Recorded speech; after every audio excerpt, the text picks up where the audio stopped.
Hey guys, we've got another upcoming auction with our friends over at WhatNot. This time it is April 25th. It starts at 7 o'clock p.m. Pacific time, 10 o'clock p.m. Eastern time. We've got 5 amazing watches to share with you. Let's go through the lots. If you haven't done so already, be sure to download the WhatNot app and follow Craft and Tailored so that you can participate in our auction and also preview the lots that we're going to be auctioning.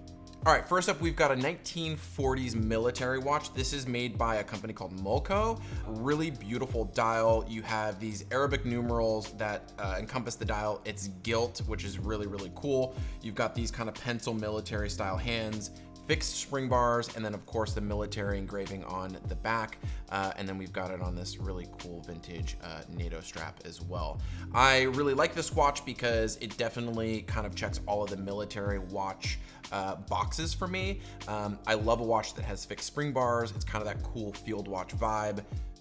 The case size of this watch is 34 millimeters, but I would say that it wears a little bit larger than 34 millimeters. We've got a really thin bezel. The case size is very kind of slim because it is a mechanical watch. It's manual wind, so I'd say it wears probably closer to a 36, but really cool field watch that has some military history that's really cool. I would say that this watch will sell anywhere between $650 to $800.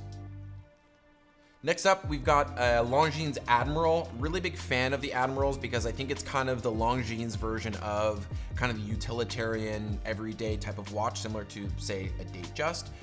Very cool watch because it is an automatic movement, black dial, 5 stars at the bottom, not 4, because you need 5 stars if you're an admiral. I don't know, a 5-star admiral, that doesn't make sense. In any case, very cool watch. One of my favorite features of this watch is actually the quick set date mechanism, which basically is operated by pushing the crown. So you can quickly advance the date by pushing in the crown, which I think is a nice, nifty kind of feature. The other thing that I like about this watch is that it is a black dial. Most of these admirals under reference 8336-4 come in silver dial, so to see one in black is kind of cool. This watch is definitely a fan favorite and checks a lot of boxes for me. These watches sell anywhere between $550 to $600.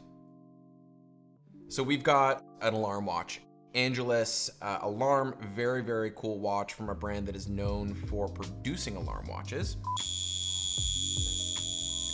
Definitely will wake you up. Reference on this is 10/118. Beautiful watch overall. I love this pie pan-esque type of dial. It's a gold-plated case, Angelus signed crowns, and then the cool thing is you have an A on the time setting winding crown, and then you have an A that has basically like a little bell. So it's an A for maybe Angelus or alarm.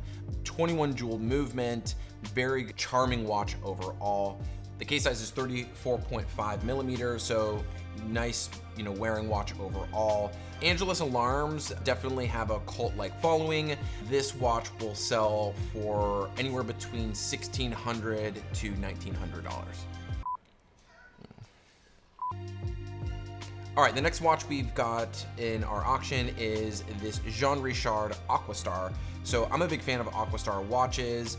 Really cool watch overall. I'm a big fan of Aquastar watches. They are a watch that has a cult-like following within the late 1960s, early 1970s dive watch collecting community.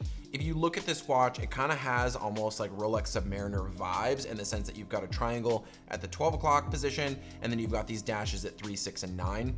Gilt dial, really handsome dial overall, and this specific example is very, very sharp. The lugs are really, prominent and sharp. The case back engravings are really deep. Case size on this, by the way, is 36 millimeters. It's like 35.5, so we'll call it 36. And you've got kind of this big crown, which is also an interesting feature of the watch. Definitely a favorite watch of mine in the 5 that we're auctioning. I would say that this watch will probably end up auctioning for around $650 to $800, maybe a little bit more because the condition is so nice. All right, next up, we've got this weird Waltham trench watch. God, that is a mouthful. Very cool watch. I actually like this watch a lot for a couple of different reasons. 1, it's weird. 2, it's made by Waltham. It's probably World War I era, but there's a lot of unique features on this watch that I think make it very interesting. First and foremost, I love these kind of broad, I guess call them Art Deco numerals on the dial. Very 1920s-esque, cathedral style hands, missing loom, which I kind of actually like in this case because this watch is all about vibe and patina patina and kind of character.